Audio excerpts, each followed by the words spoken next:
Most of us will never have to choose between our personal safety and our convictions. We'll never have to decide whether a cause is worth dedicating our entire lives to. And we'll never have to carry the weight of knowing that speaking out could have grave consequences for ourselves and our loved ones. Yet around the world, there are people who make those choices every day. Today, we're exploring courage, sacrifice, resilience, and what leadership looks like when freedom itself is at stake.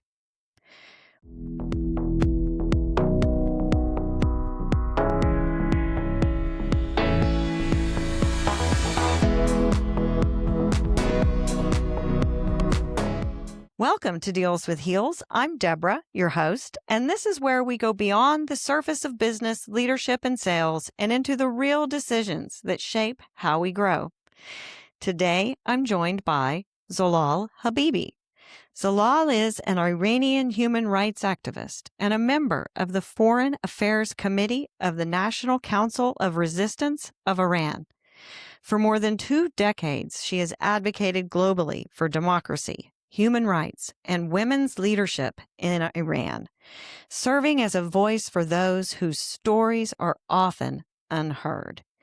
As an Iranian American with deep personal ties to both cultures, she brings a unique perspective on leadership, freedom, resilience, and the role women play in creating meaningful change.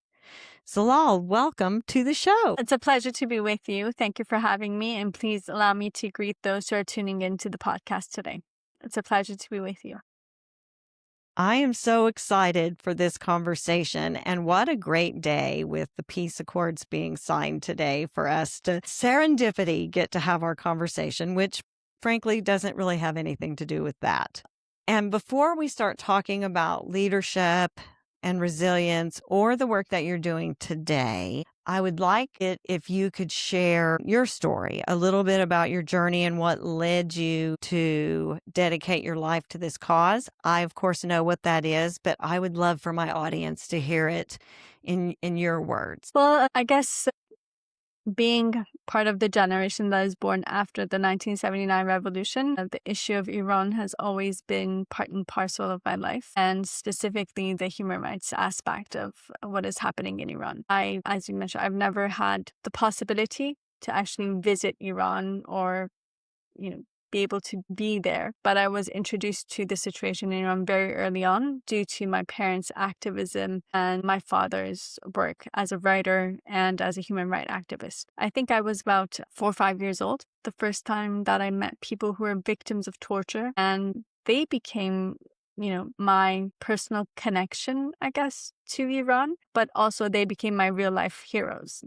When you're a child, you have these superheroes in your mind. I had real people in front of me who were my superheroes, especially because they had defied all to be able to, escape prison and their stories and whatnot. Sorry, allergies. Sorry about that. But I think I remember, pushing them to hear their stories, and they kept on saying, she's a child. She shouldn't be hearing these things because I was 4 or 5 years old. And I was like, no, I know what's happening in Iran. You need to tell me your stories. So eventually I was able to push one of them to tell me his story, but it was a rated G version for it to be okay for a child. But that still actually has stuck in my mind, 40 years later. And so I grew up with that reality, but I always thought that that's in Iran and we're here. We were in DC. So that distance is there. And so we're safe and sound here. But very early on, I learned that the regime sees no borders when it comes to its atrocities. In summer of 1988, my father had a project. He was working with refugees at that time, and the Iranian regime had my father killed. And that changed everything in my life. But that summer was a turning point for the people of Iran too, because that summer Khomeini carried out the 1988 massacre where 30,000 political prisoners were executed in 5-6 weeks. And in fact, July marks that anniversary. And it was in kind of there are a lot of parallels to where we are today. It was right. The massacre began at the same time as a ceasefire was signed between Iran and Iraq after the 8-year Iran-Iraq war, because Khomeini knew that for 8 years he had suppressed every form of dissent at home by saying that hush, we are at a foreign war, right? We have a foreign enemy. And he knew that this society was on the brink of just exploding. And so with these massacres, he was able to spread fear in society and to suppress all forms of dissent. And actually what happened is it took about 11 years later was when we first saw the first major uprising taking place in Iran, which was summer of 1999. There was the student uprisings. And for me, that was a turning point in my life because, so just fast forward, after my father was killed, everything changed dramatically in our lives. And for me, it was very difficult too, because I was daddy's little girl, because especially because my dad worked mostly at home, remote because he was a writer. So I tend to be with my dad a lot. And so losing him was a major blow for me. But And even how old at were that, you? I was 7. That's what I thought. So you still had that stories were really big in your mind that you had gotten when you were younger. So it had to have really been painful for you. And you probably were, even though you were young, really in tune to understanding what happened as well. Yeah, I think that and that actually helped me cope with what I was dealing with and not to drown in my own sorrows, I guess. Because first of all, I knew that I wasn't an exception to the rule. There were thousands of other children who had the same circumstances as I did, unfortunately. At that time, I remember when for the first 2 months, I didn't know what had happened. And then the day that I did find out, my mom sat me down to explain to me what was going on. And she said, a lot of people that you knew have been killed this summer by the regime. And once she was explaining that, then she told me one of them is your father. And I remember crying for 3 hours. And then my brother, who was 4 years younger than me, he was only 3, he was coming home from daycare. And so my mom was like, Zola, please, if he sees you crying, he's going to know something's wrong. So please don't cry. And so I was trying to get a grip of myself, control my tears. And I remember thinking there was a story that we used to listen to, a bedtime story that it was the city without smiles. So the story goes that there's a tyrant there who doesn't have a smile. And so he tries to take away people's smile to put it on his own lips, but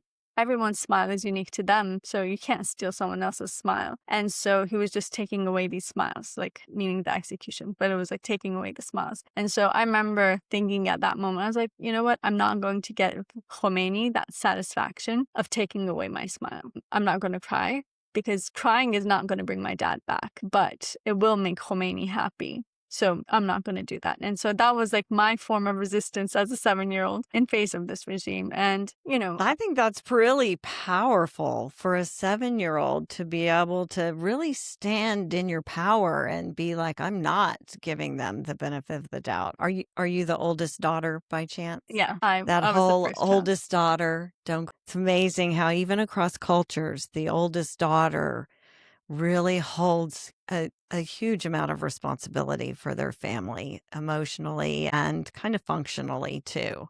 But please continue. So, and I think the fact that I had seen so many around me who had a worse scenario than I did, I think that put things into perspective too. So I started seeing more what I have to be grateful for instead of, what I've been denied. And the fact that, I was always grateful that I still have vivid memories of my father that unfortunately my brother doesn't have. Or, I have friends who they were taken to prison with their parents, or even friends who actually, were born in prison and they had to live under those circumstances. I never had to live under those circumstances. So I was always grateful for that. So fast forward, I don't know how many Iranians you know, but education is a big deal in the Iranian community. they're like, if you're not a doctor, lawyer, or engineer, it's not acceptable. Anything below that is not acceptable. But so there was a very much of an emphasis on education for us. And I had gotten a full scholarship to pursue I was going to go to pre-med and pursue medicine. But then the year that I graduated, like 2 months later, was the student uprisings in Iran in 1999. And I remember it was also the first time that our generation was seeing anything like this.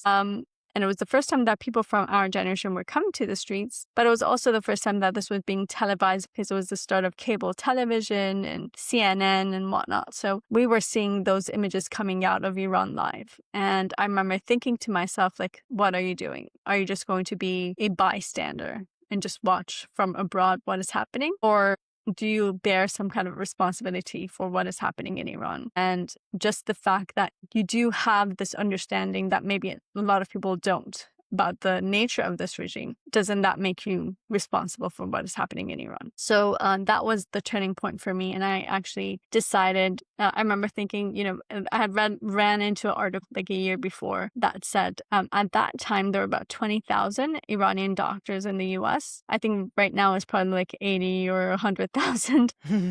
But back then it was about 20,000. I thought, are you going to be one of those 20,000? Or are you going to do something for Iran to be freed so these 20,000 can actually go and serve their own people? And so I decided to join the resistance, and I've been a member of this resistance so now almost 27 years. So that's the backstory.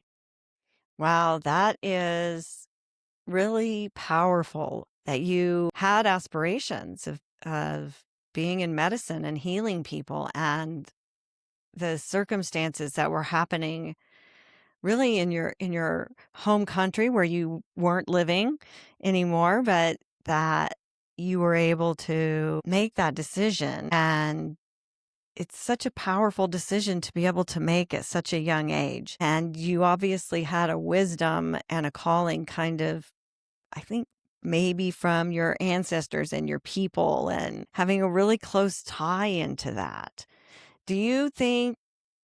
How do you think about the current situation? Is Iran prepared to move forward outside of that regime and those cleric leaders now that all of the things have happened? Definitely. I think that this is something that has been coming together.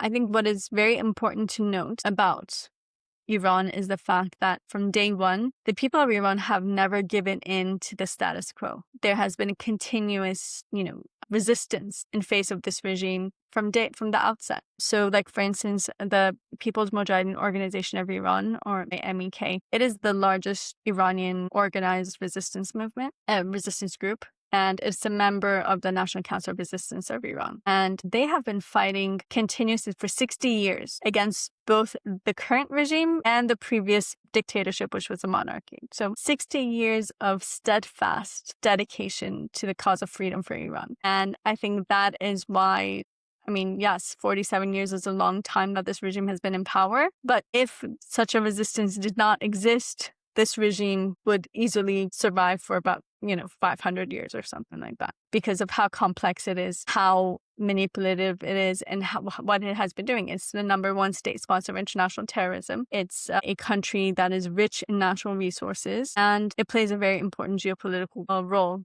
in the world, and in the region. So all of those, when it comes together, and then that power becomes in the hands of not a classical dictatorship, but a religious dictatorship, like a religious fascism. That makes it much, much more complex, because they're justifying everything under the pretext of religion, right? So I think that the fact that there has been this continuous resistance is very important. And actually, this Saturday,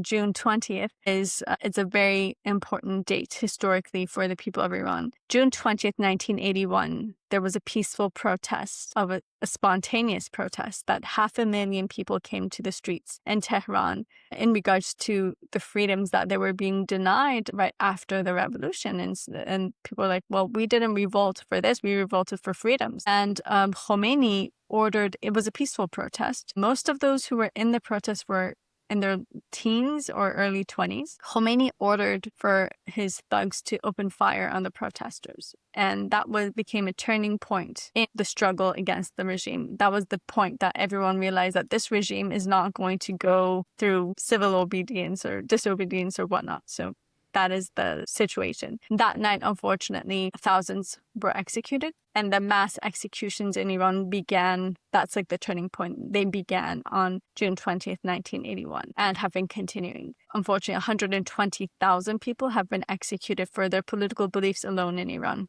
over these years. That's aside from, the thousands of people who are executed every year under other pretexts. Just in 2025, 2,200 people were executed in Iran. And so this has been continuous, and just in the since the day of the ceasefire till now, so in the last 2 months or so, we've had 32 political prisoners and protesters who've been executed by this regime. Some of them are people who were arrested in January and they were already executed. Some of them were as young as 18, 19 years old, most of them under the age of 35 who've been executed. So that is the situation in Iran. So the people of Iran have never given in, and this resistance has been continuous.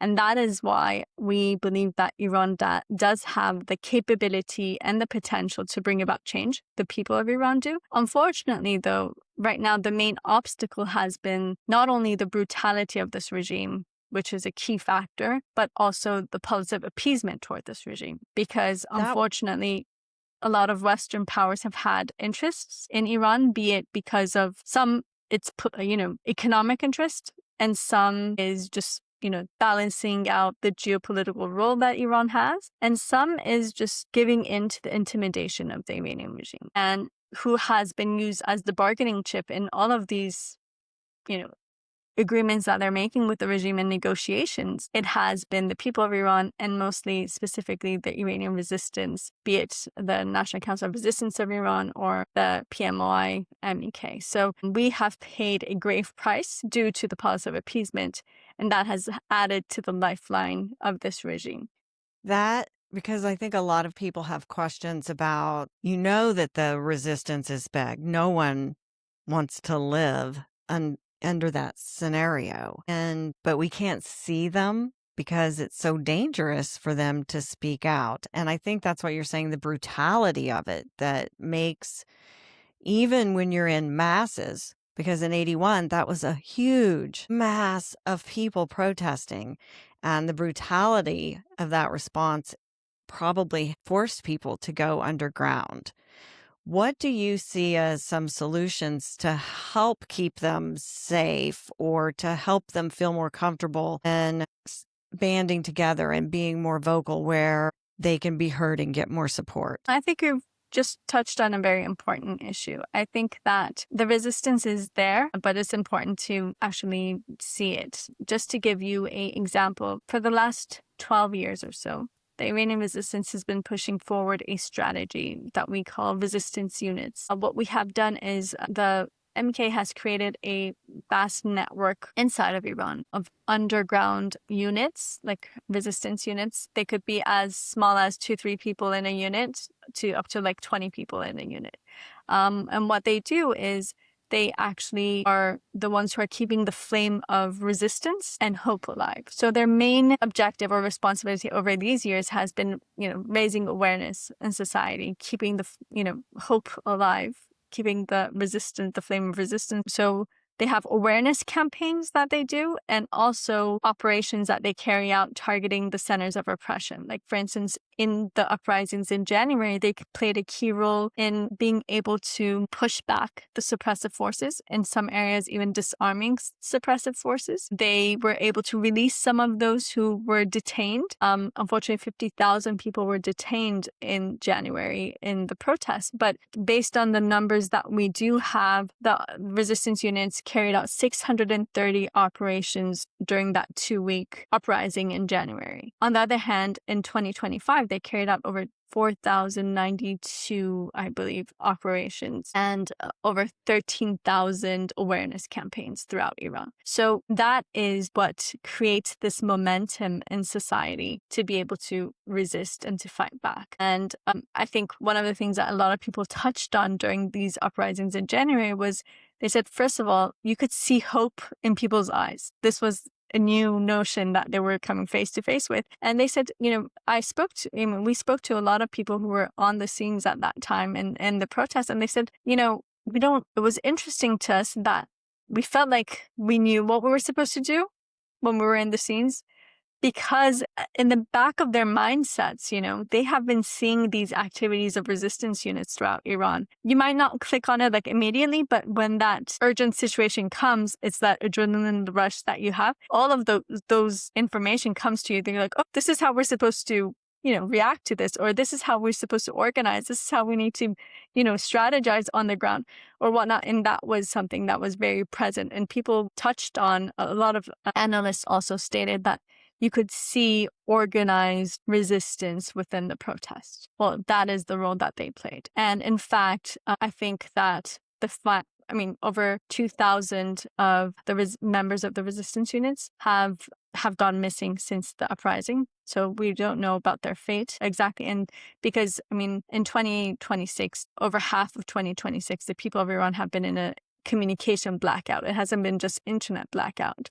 It's complete communication blackout. So it's been very difficult to obtain that information. But I think the fact that we saw from practically the last week of March, we saw the new wave of executions when the ceasefire began. That first week, the Iranian regime had 8 people executed who were members of resistance units. So this new wave of executions that we're seeing started with the resistance units, in fact, and then followed by the protesters who were arrested in January. And the regime is trying to send a message that way to society because they know exactly what they fear most and what is the main threat to their existence. And that is what we're seeing. But in fact, I think that those executions have already backfired for the regime because especially in the case of 6 of these resistance units who were executed, Vahid Bani Amirian, Pooya Qobadi, and Babak Alipur, Mohammad Taghavi, and there were a group of 6 who were executed. Their case has spread like wildfire in Iran, and it has turned into a source of inspiration to people, especially because they actually have, there's a lot of video footage or audio notes, handwritten notes from them that have been now made public. And so they have turned to truly a source of inspiration for people. And people are like, who were these people? And this is the correct path. And especially because, like, for instance, people like Vahid Bani Amirin, he was a elite. He graduated top of his class. He was an engineer, but this is the path that he chose. He could have easily just lived his life. He had the best possibilities ahead of him, but he decided to, dedicate his life to the cause of freedom in Iran. And in fact, he had a, mock trial where he was asked 4 questions, but he wasn't given the opportunity to respond to them. So what he did was he actually recorded his response to those 4 questions separately and was able to get it smuggled out of prison. And after he was executed, he had requested for his family to publish it, even then, but they were like, no, because of your safety, we're not going to do that.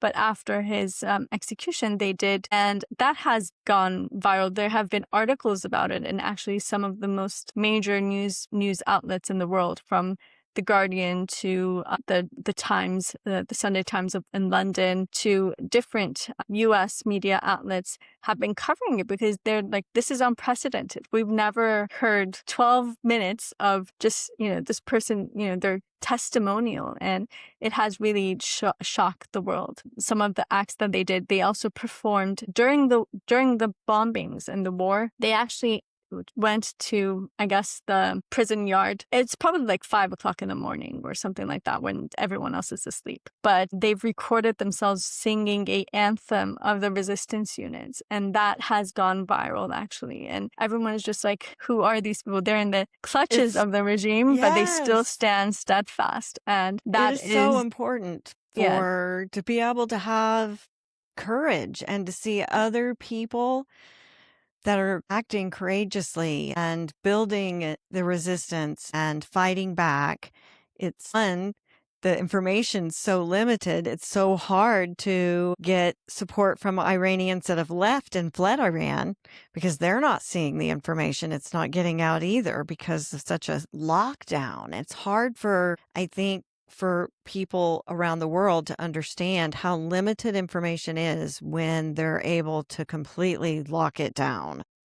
Exactly. And I want to talk a little bit about that courage and those leaders and even what you're doing, because you probably have family that is back there too. One, it's hard enough to dedicate your life to a cause that is dangerous. But I want to think of it as a different perspective too, as you may never see it completed in your lifetime. And so you're committed to a cause that is so emotionally driven that it's okay that you may never see it. You still are driven to it. Where does that kind of passion really come from? I think that is something that has been constant for, as I said, 120,000 people who've been executed for standing by this, this ideal of freedom for Iran. And I think that, I guess we had great role models in this regard. I think, I saw, my dad's dedication. And to be honest, the day that I decided to join the resistance, from day one, first of all, I never thought that I would live to see the age of 45.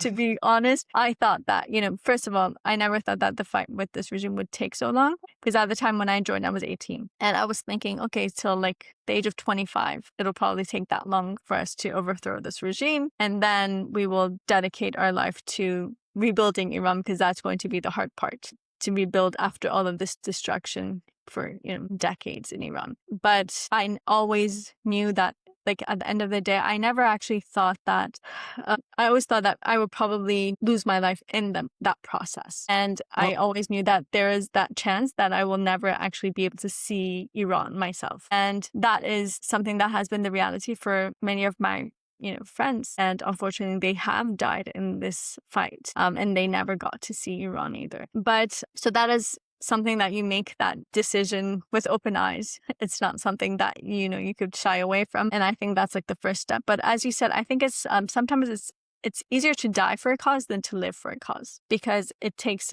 day in and day out. Every day you have to make that choice am I going to concentrate on my own life, my personal life, or am I going to concentrate on a cause that's much bigger than my own life? And it takes a lot of self-sacrifice. It takes a lot of, dedication. And, that is a decision that you have to make. For me, it wasn't a very difficult decision to make, because at the end of the day, I've always, I guess, growing up, I always it was very important for me to have purpose in life. I remember when I was 4 or 5, people would ask me, what do you want to become when you grow up? Usually people say, I want to become this or that. I would say, I want to be someone who's useful to society. And then do you know what you're even saying? But I understood it. I was like, yes, I do understand what I'm saying. But you were born for it. You yeah. must be reincarnated from somebody who was a leader back before the Shah. No, I think that just having that background of growing up with that reality, I think that is something that put things into perspective. But it's a responsibility also, right? When you take up that cause, there's a responsibility that you are agreeing to fight for it, for people that can't fight. Exactly. It's harder for people in Iran, right? Because they're really, it is dangerous for you as well. But if you were in Iran doing it, that would be really scary. And I think that's often why the people there aren't able to speak up and band together. I think that, as you said, it is a choice that's difficult because it comes with a price, but also it is a responsibility. I always thought, if I have had the privilege to grow up in a democracy and to have the freedoms that we take for granted on daily basis, what is my responsibility toward those who are denied those same rights? That is a responsibility that's on our shoulders. There are two ways of looking at it. I know others who, even within my own family, who might say look, our family has done its part. Let other people do theirs. Or no, does that bring more of a responsibility because you understand something that others might not, and you've experienced something that others haven't. So that always brought that responsibility. But also, I think that one of the things that pushed me was, as I've mentioned, I think a few times in our conversation right now, is those role models and examples that I had. I think one of those who has always been inspiration to me, aside from like my parents, my mom, who has dedicated 38 years of her life to this cause, and many others, has been having a leader like Mrs. Rajavi. Mariam Rajavi is the president-elect of the National Council of Resistance of Iran, but she is also the co-leader of this movement, and she has really, what she has done for, I don't want to say gender equality, I think it's emancipation of human beings, is at a dimension that I hope one day history will be talking about it. Because right now we have been so concentrated on this fight that we aren't addressing it as much as we should. But she joined this movement when she was 19 as a student during the Shah's time. One of her sisters was killed by the Savak during the Shah's time, and her older brother was arrested. And that is what, that's where her activism started as a 19-year-old student back then. She was studying at Sharif University, which it's just like equivalent to Iran's MIT. Mm-hmm. She had a bright future ahead of her. I mean, back then for women to be studying in these sciences, it was pretty unprecedented. So she's always been a trailblazer, but she has dedicated her life to this cause since she was 19. And she has the burden of overthrowing this regime has been on her shoulder. Like for me, I'm part of the movement. For her, it's been like on her, that responsibility. People look at her for the overthrow of this regime, and it's been on the her. Leader. Yes. Yeah, it's for 41 years she has been bearing that responsibility, and she has been in this fight for 50 years nonstop without one single day of a break in between. And I got think a chill about that. Yeah, I mean, I just feel a chill. So powerful, her whole story. And most of us have never heard about her. Are you a writer like your dad? Maybe you should write her story and help it get out there so it stays in history. Fortunately, some people have written about her, but the reality is that she has truly, because she believes in that women's empowerment is necessary in the fight against misogynist regime like the one in Iran. And the path to emancipation of human beings and creating gender equality goes through women's empowerment, especially in the political realm. And so she has been creating that atmosphere for women to be able to actually take on that responsibility. And she has, created a whole generation of female leaders, which is, I think, amazing. And her motto is, we can and we must. She always says that there's nothing that you can't do.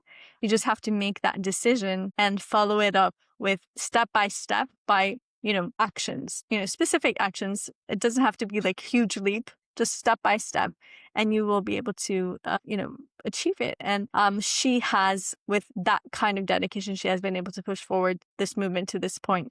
The regime has numerously attempted to take her life, but she has never given in. Her younger sister was executed by the regime, the current regime, and she was pregnant at the time when she was executed. And the reason they actually executed her was they were trying to get information in regards to her whereabouts from her younger sister. And so, have lived that, but when you come face to face with her, she just gives hope and ambition and, strength to everyone that comes across her. And, it's interesting that over, 4,000 lawmakers and parliamentarians around the world, over 130 former heads of state have supported her and voiced support for her 10-point plan, which is like the I guess, cliff notes of the plan that the NCRI has for the interim government after the overthrow of the regime, where there will be a 6-month provisional government, and then there will be free elections where people will decide on a constituent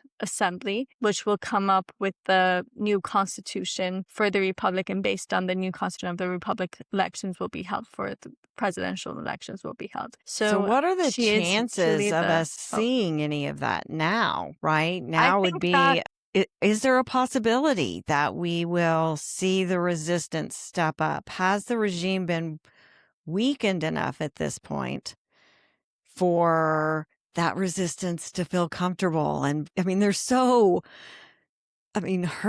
regime really, really underestimated her resolve, right? Seeing your sister who's pregnant killed because they're looking for you. And boy, that's powerful that she was able to stand strong and stay within it. So what are the chances that we're going to see meaningful change for human rights and democracy in Iran now that there's kind of a break there? Well, I think that actually ever since January uprising, the regime, according to the regime itself, it has come to the point of no return. And I think that right now, since February 28th, we have definitely come to that stage with the elimination of Khamenei also. But the reality is that, so this is something that has been brewing for a while now, but I think that what we were seeing right before the start of the war was also a clear sign that the overthrow of this regime is inevitable and it's near.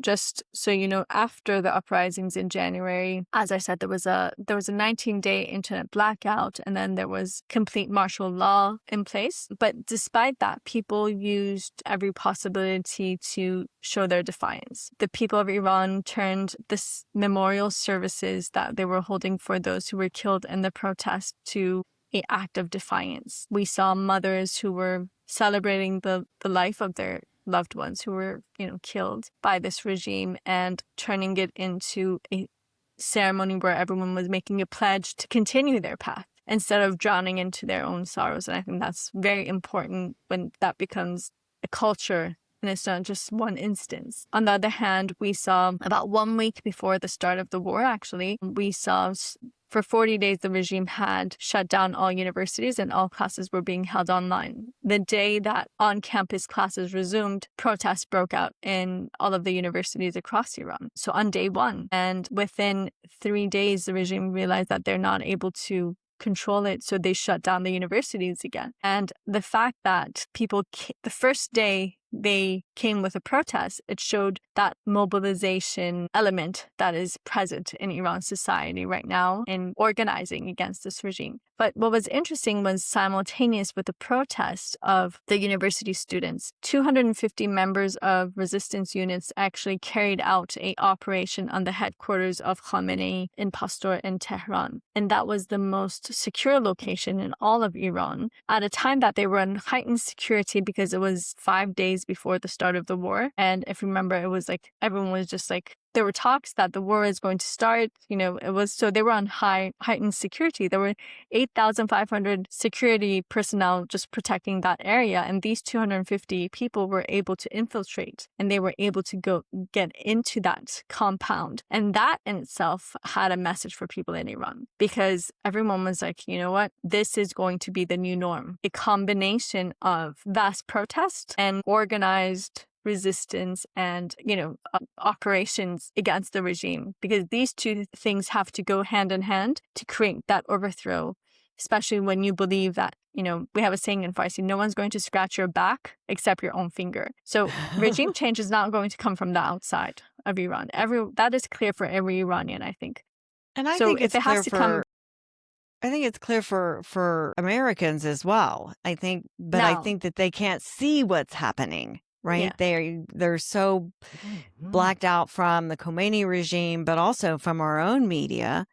And I think the correlation between you see protests at a university level because young people are brave, right? There's a lot of courage and wanting change for the future when you're young. It's easy to have that passion for that. And even here in the United States, we saw the Trump regime cut funding for universities that had protests against what was happening, the genocide in Gaza. And right, we are supposed to be a democracy, a democratic republic. So how it's so easy to step out on that slippery slope and allow people that are in charge to make those decisions at the time and not see how that can contribute to something much, much bigger and much, much worse. And so that is kind of scary to think about it. And we have to, even here in this country, learn those lessons and be brave, like the leaders that are resisting in Iran, especially the females who have even less power than the men that are resisting. And, the Khomeini regime does not care, obviously, killing her pregnant sister. It's not like, oh, well, we don't kill women and children. It makes no difference to them. And it's hard Actually, for the people regime to. tries to send a clear message to society with the execution of women and girls. The regime has had girls as young as 13 years old executed and raped before execution, because in their backward mindset, if the girl is a virgin, she's going to go to heaven. So they need to rape her to make sure that she doesn't go to heaven. And, but they want to send that message to society that we have no limits in our crimes. They've had elderly mothers in their 70s and 80s executed too.